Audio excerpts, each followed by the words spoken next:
एक समय की बात है जब सृष्टि स्वयं अपने स्वरूप को समझ रही थी। स्वर्ग में एक विवाद छिड़ गया।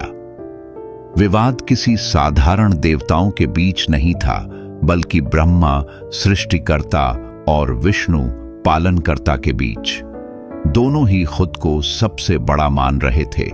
ब्रह्मा को लगता था कि उन्होंने सृष्टि की रचना की, इसलिए वही सर्वश्रेष्ठ हैं। विष्णु मानते थे कि यदि वे रक्षण न करें तो सृष्टि एक पल भी टिक नहीं सकती। देवगण इकट्ठा हुए। उन्होंने देखा कि यह बहस अब अहंकार में बदल चुकी है। दोनों ही अपनी अपनी महिमा को सिद्ध करना चाहते थे। पहले ब्रह्मा ने विष्णु को आमंत्रित किया कि वे उनके भीतर प्रवेश करें और उनकी सृष्टि का विस्तार देखें। विष्णु ने सहमति दी और जो उन्होंने भीतर देखा वह अद्भुत था। सागर लहरा रहे थे, पर्वत ऊंचे उठ रहे थे, जीवन हर दिशा में फूट रहा था। ब्रह्मा के भीतर एक ब्रह्मांड सांस ले रहा था।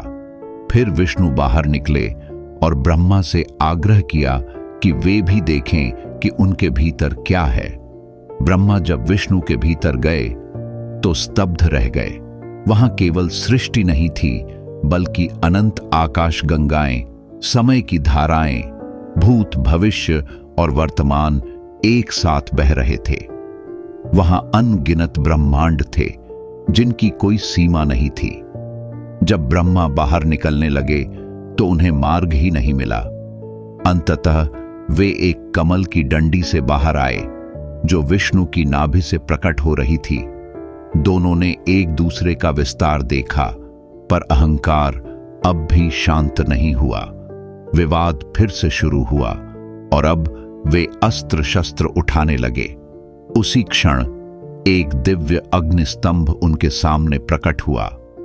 वह स्तंभ ऊंचाई और गहराई में इतना विस्तृत था कि उसकी कोई सीमा नहीं दिख रही थी, जैसे वह आकाश और पृथ्वी को जोड़ता हुआ एक अनंत ज्योति का स्वरूप हो। देवताओं ने सुझाव दिया, ब्रह्मा इस स्तंभ की चोटी खोजें और विष्णु इसकी जड़। जो पहले पता लगाएगा वही श्रेष्ठ कहलाएगा। विष्णु ने वराह का रूप लिया और धरती की गहराई में उतर गए। ब्रह्मा हंस बनकर ऊपर की ओर उड़ चले। वे अनंत खोज में निकल पड़े। विष्णु ने बहुत प्रयास किया, पर स्तंभ की जड़ नहीं मिली। थक कर वे लौट आए और अपनी असफलता स्वीकार कर ली। ब्रह्मा भी ऊपर उड़ते उड़ते थक चुके थे जब उन्हें आकाश से नीचे गिरता एक केतकी फूल दिखाई दिया। फूल ने बताया कि वह कभी स्तंभ के ऊपर रखा गया था। ब्रह्मा के मन में एक विचार आया। उन्होंने उस फूल से झूठ बोलने का अनुरोध किया कि वह कहे ब्रह्मा उसे स्तंभ की चोटी से लेकर आए हैं। केतकी फूल पहले झिझका, लेकिन ब्रह्मा का आग्रह मान गया। ब्रह्मा वापस लौटे और विजयी स्वर में घोषणा की कि उन्होंने स्तंभ की चोटी ढूंढ ली है।